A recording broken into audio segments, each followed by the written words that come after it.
എല്ലാവർക്കും സ്വാഗതം. ഇന്നത്തെ വീഡിയോ നമുക്ക് എല്ലാവർക്കും അറിയാവുന്ന വല്ലാർപാടം പള്ളിയുടെ ചരിത്രത്തിലേക്കാണ് ഇന്ന് ഞാൻ നിങ്ങളെ കൊണ്ടുപോകുന്നത്. എറണാകുളം ജില്ലയിലെ വല്ലാർപാടം ദ്വീപിലുള്ള ഒരു ക്രിസ്ത്യൻ ദേവാലയവും തീർത്ഥാടന കേന്ദ്രവുമാണ് വല്ലാർപാടം പള്ളി അഥവാ വല്ലാർപാടം ബസിലിക്ക. ഏകദേശം 1 കോടിയോളം വിശ്വാസികൾ എല്ലാ വർഷവും ഈ പള്ളിയിൽ സന്ദർശനം നടത്തുന്നു. ഏറ്റവും വലിയ 9 മാരിയൻ തീർത്ഥാടന കേന്ദ്രങ്ങളിൽ ഒന്നുകൂടിയാണിത്. 1524 പോർച്ചുഗീസുകാരാണ് ഈ ദേവാലയം പണികഴിപ്പിച്ചത്. 1524 പോർച്ചുഗീസുകാർ വല്ലാർപാടത്ത് പരിശുദ്ധാത്മാവിന്റെ നാമത്തിൽ ഈ ദേവാലയം സ്ഥാപിച്ചത്. ഏഷ്യയിലെ തന്നെ ആദ്യ ദേവാലയമാണിത്. 1676 വെള്ളപ്പൊക്കമുണ്ടായി പള്ളി തകരുകയും അൾത്താരയ്ക്ക് മുകളിൽ സ്ഥാപിച്ചിരുന്ന വിമോചനനാഥയുടെ ചിത്രം ഒഴുകിപ്പോവുകയും ചെയ്തു. അന്നത്തെ കൊച്ചി രാജാവിന്റെ മന്ത്രിയായിരുന്ന പാലിയത്തച്ഛൻ ഈ ചിത്രം കായലിൽ നിന്നും വീണ്ടെടുത്ത് പള്ളി അധികാരികളെ ഏൽപ്പിക്കുകയുണ്ടായി. പുതിയ പള്ളി പണിയുന്നതിനായി സ്ഥലവും ദിവാൻ ദാനമായി നൽകി എന്നാണ് പറയുന്നത്.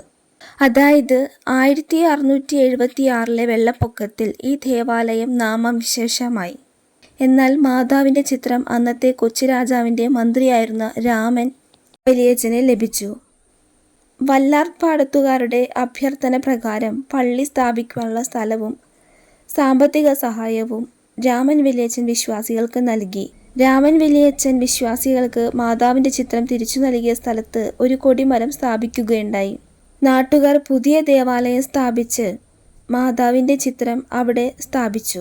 ദേവാലയത്തിന്റെ ആശീർവാദത്തിൽ രാമൻ വലിയച്ഛൻ പങ്കെടുക്കുകയുണ്ടായി. അദ്ദേഹം അന്ന് ദേവാലയത്തിലേക്ക് ഒരു കെടാവിളക്ക് നൽകുകയും അതിൽ ഒഴിക്കുവാനുള്ള എണ്ണ കൊട്ടാരത്തിൽ നിന്നും നൽകുമെന്ന് പ്രഖ്യാപിക്കുകയും ഉണ്ടായി. കാലാന്തരത്തിൽ ഈ പതിവ് മുടങ്ങുകയാണ്. എന്നാൽ 1994 മുതൽ പാലിയം കൊട്ടാരത്തിൽ നിന്ന് എണ്ണ കൊണ്ടുവരുന്ന ചടങ്ങ് ഇപ്പോഴും നിലനിൽക്കുന്നുണ്ട്. 1551 ഭാരത സർക്കാർ വല്ലാർപാടം പള്ളിയെ തീർത്ഥാടന കേന്ദ്രമായി പ്രഖ്യാപിച്ചു. പിന്നീട് 2002 കേരള സർക്കാർ പള്ളിയെ ഒരു വിനോദസഞ്ചാര കേന്ദ്രമായി ഉയർത്തി. അതേ തുടർന്ന് 2004 സെപ്റ്റംബർ 12 ദേശീയ തീർത്ഥാടന കേന്ദ്രവുമായി പ്രഖ്യാപിക്കുകയുണ്ടായി.